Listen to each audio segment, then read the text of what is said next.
pois sua boca fala do que o coração está cheio. Palavra da salvação. Glória a vós, Senhor. Então, prezados irmãos e irmãs, nós estamos então no oitavo domingo do tempo comum. O tempo comum tem 34 semanas. Ele será interrompido na quarta-feira de cinzas, onde começa a quaresma.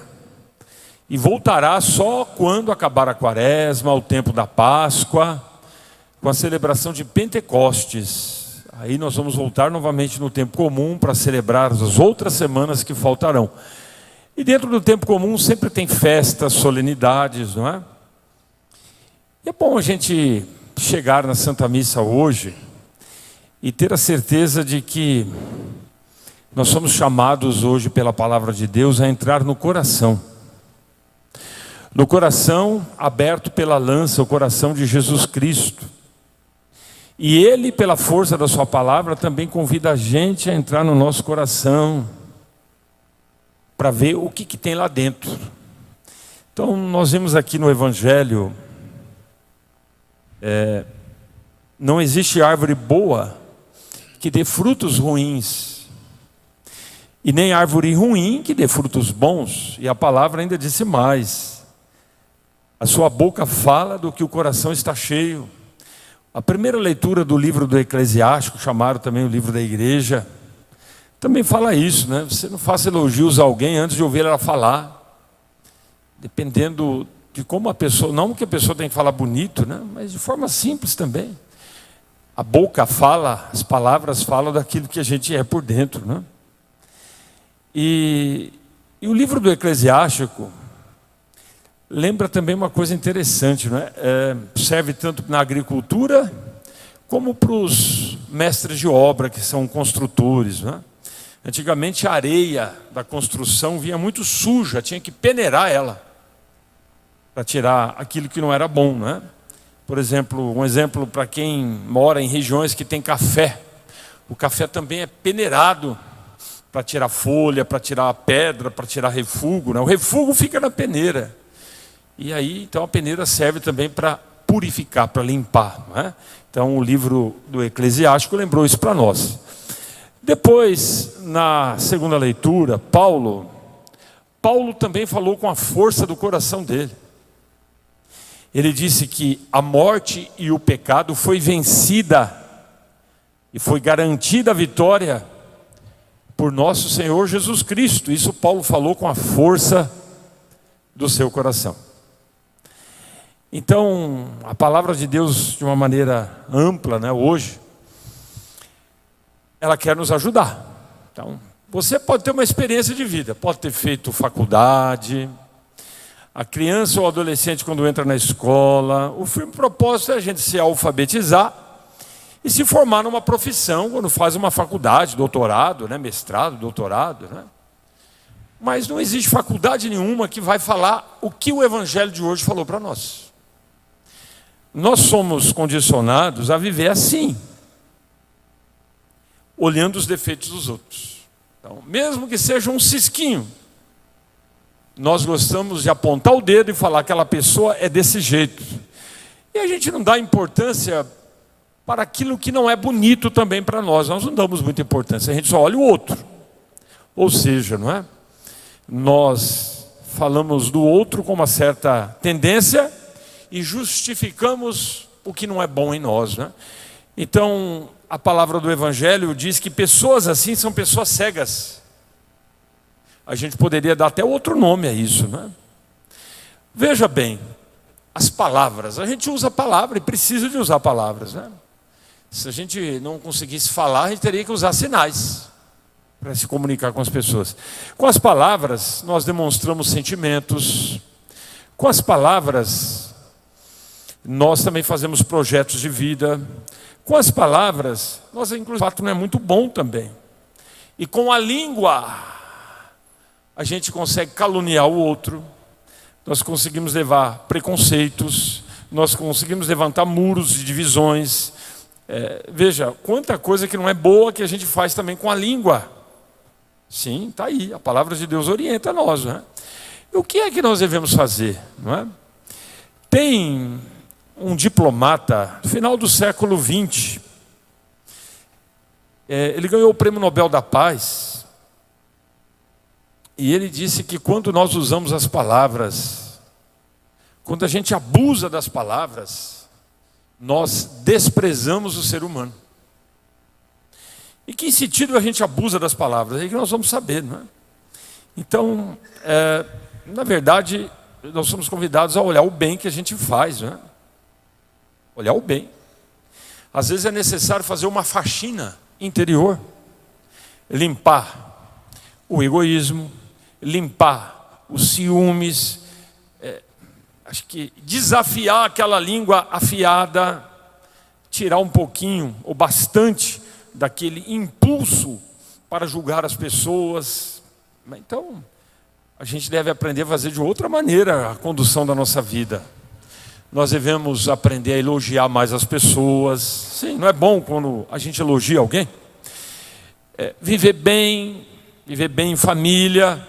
Vai me dizer, às vezes os membros da família, não é só o pai, a mãe e os filhos, né? Mas os irmãos, às vezes primos, né? Às vezes pode acontecer porque o outro tem uma falha, um problema que é dele ou dela. E isso acaba causando a ruína para algumas pessoas nunca mais se entenderem. Olha o ensinamento que a palavra de Deus dá para nós hoje. A palavra de Deus diz que Deus, Ele dá oportunidade para nós. Oportunidade. Sabe o que Deus vê em mim e em você? Ele não vê erros. Ele vê filhos e filhas que cometem erros.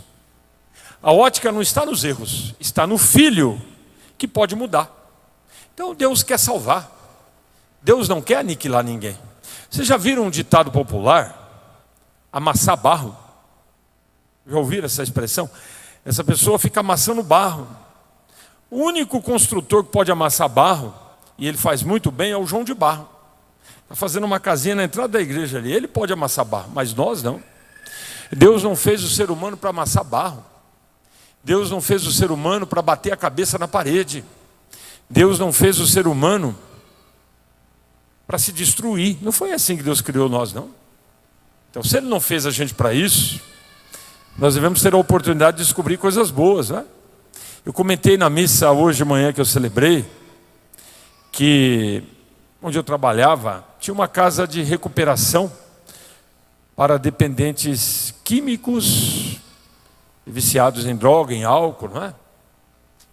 E a gente aprende muito com algumas pessoas. Vocês já viram a expressão comunhão de alma? O que é uma comunhão de alma? Comunhão de alma é você ter consciência da sua vida, de como é a sua vida. E também não perder a capacidade de ver os pontos fracos que você tem. Você tem uma história. Por vezes pode ter pontos fracos também nessa história. Então a comunhão de alma leva a comunhão com Deus, com a força da palavra de Deus, onde a gente não tem medo de partilhar as nossas fragilidades.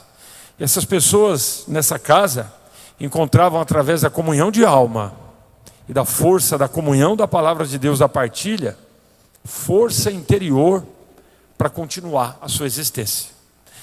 Então Deus ensina muito para nós. O que Ele quer de nós hoje? Ele quer que a gente preste atenção e se reconheça como a gente é. Quem eu sou? Não é? Será que o que eu imagino que Deus pensa de mim? Não é? Então, como eu falei, algumas coisas a gente vai aprender no dia a dia da vida. No dia a dia da vida que nós vamos aprender. Não é daqui 10 anos, 20 anos, né? É no dia a dia da vida. Então, não perder as oportunidades que Deus oferece para nós, não é?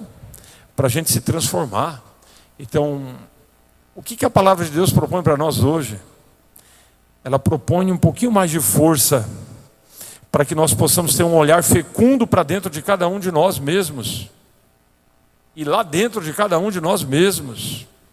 Ou a gente faz isso, ou a gente vai propagar. Às vezes, hoje nos dias que a gente vive, sabe como que as pessoas fazem fofoca? Sabe como que as pessoas às vezes gostam de caluniar um ao outro? Às vezes nem se conhecem, mas caluniam. através de redes sociais. Esse é um problema que as pessoas do século 21, de 2013, 2014, talvez faz uns 11 anos que as redes sociais começaram a existir com força. E aí começaram a existir coisas que até então ninguém tinha conhecimento. Notícia falsa, fake news, coisa mentirosa, coisa que fala mal do outro. E às vezes a gente vai impulsionando isso. Não é triste quando uma pessoa se deixa levar? A base da formação daquela pessoa é o TikTok. Uma pessoa que se deixa levar por TikTok, pelo amor de Deus. Deve ter coisa boa no TikTok, deve ter. Mas nós não podemos conduzir a nossa vida por rede social, de jeito nenhum. Hoje até notícias que a gente vê em jornalismo de peso, a gente tem que tomar cuidado, tem que ter uma peneira para purificar também. Sim, precisamos fazer isso. Como que um pai e a mãe ensinam o filho e a filha em casa a aprender esta lição do Evangelho de hoje? Com gestos que vão acontecendo, não tem como prever nada, as coisas acontecem. E quando elas acontecem é que a gente vai mostrar que o mais importante, não existe erro irremediável. Para Deus, Ele olha o homem e a mulher que Ele criou, Ele quer que o homem e a mulher seja transformado, seja resgatado. Então nós vamos concluir essa homilia ficando de pé. Não ter medo. Hoje nós vamos voltar para casa no final da missa sem ter medo de aprender a fazer a comunhão de alma. Olha, isso serve para o esposo, para a esposa, isso serve para a mãe, para o pai, para os filhos. Olha quanta coisa você vai aprendendo em família. Aprender a buscar resultados fecundos na vida. Mas como eu falei, Deus dá oportunidades para cada um de nós. Então uma oração bonita, uma oração muito bonita que quem ensinou para nós foi até o Papa Francisco. Liste as suas fragilidades. Liste a ela, apresente elas a Deus. Sim. Ninguém precisa saber das suas fragilidades, mas a gente precisa de saber. Vamos listar ela para Deus, vamos colocar também nas mãos de Deus. Recordando que quando nós somos misericordiosos, a porta da misericórdia também se abre para nós.